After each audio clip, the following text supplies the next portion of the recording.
Hi நண்பா நண்பீஸ். Government எம்ப்ளாயீஸ்க்குலாம் ஒரு மகிழ்ச்சியான செய்தி வந்திருக்கு. என்ன விஷயம்னு பார்க்கலாம். நம்ம சென்ட்ரல் கவர்மெண்ட் எம்ப்ளாயீஸ் பென்ஷன்லாம் ரொம்ப நாளாக எதிர்பார்த்து காத்திருக்க ஒரு விஷயம் ஏடிபி கமிஷன். ஏடிபி கமிஷனுக்கான அனௌன்ஸ்மெண்ட் மட்டும் வந்திருக்கு. ஆனால் அதுக்கான குழு இன்னும் ஃபார்ம் பண்ணாமல் இருக்காங்க. அது எப்போ ஃபார்ம் பண்ணுவாங்க, அதுக்கான தலைவர்களும் நியமிக்காமல் இருக்காங்க. 7th பே கமிஷன் 2025 டிசம்பர் 31 இந்த தேதியோட முடிவடைய போகுது. ஏடிபி கமிஷன் பார்த்தீங்கன்னா 2026 ஜனவரி 1ஆம் தேதி முதல் செயல்படுத்த வேண்டும். ஆனால் பணி வரம்புகள், அதாவது டேர்ம்ஸ் ஆஃப் ரெஃபரன்ஸ் சொல்லுவாங்க, இது இன்னும் இறுதி பண்ணாமலே இருக்காங்க, ஃபைனல் பண்ணாமலே இருக்காங்க. ஆனால் அதற்கான ஒரு பாசிட்டிவான அப்டேட் வந்திருக்கு. என்ன விஷயம் கேட்டிங்கன்னா, அதுக்கான ஆலோசனைகள், டேர்ம்ஸ் ஆஃப் ரெஃபரன்ஸுக்கான ஆலோசனைகள்லாம் national council joint consultative machinery சொல்லுவாங்க. இது மூலமாக அரசாங்கத்திடம் சமர்ப்பணம் பண்ணியிருக்காங்க. அது என்ன நேஷனல் கவுன்சில் ஜாயிண்ட் கன்சல்டேட்டிவ் மிஷனரின்னு கேட்கலாம். அது கவர்மெண்ட்டுக்கும் எம்ப்ளாயீஸுக்கான ஆலோசனை அமைப்புன்னு சொல்கிறாங்க. 2 பேர் ஒரு இன்டர்மீடியட்டாக செயல்படுவாங்க.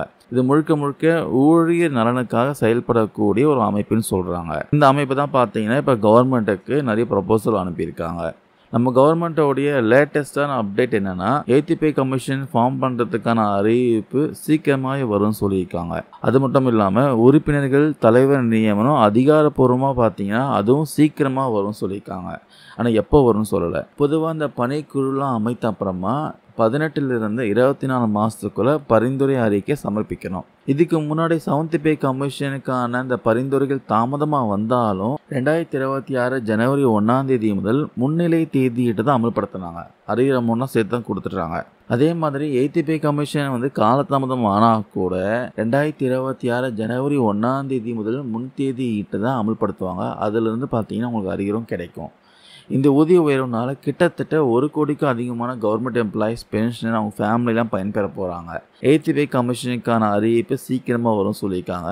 அதுக்கான பரிந்துரை வந்த அப்புறமா அரசாங்கம் ப்ராப்பராக செயல்படுத்த போகிறாங்க. இது கவர்மெண்ட் எம்ப்ளாயீஸ்க்கு ஒரு பெரிய நம்பிக்கையை கொடுத்துருக்கு சொல்லலாம். ஸோ இதற்கான அதிகாரப்பூர்வ அறிவிப்பு வெளிவர வரைக்கும் காத்திருக்கலாம். இந்த பதிவில் நான் கொடுத்த அப்டேட் யூஸ்ஃபுல்லாக இருக்கும்னு நினைக்கிறேன். தேங்க்யூ நண்பா நண்பீஸ்.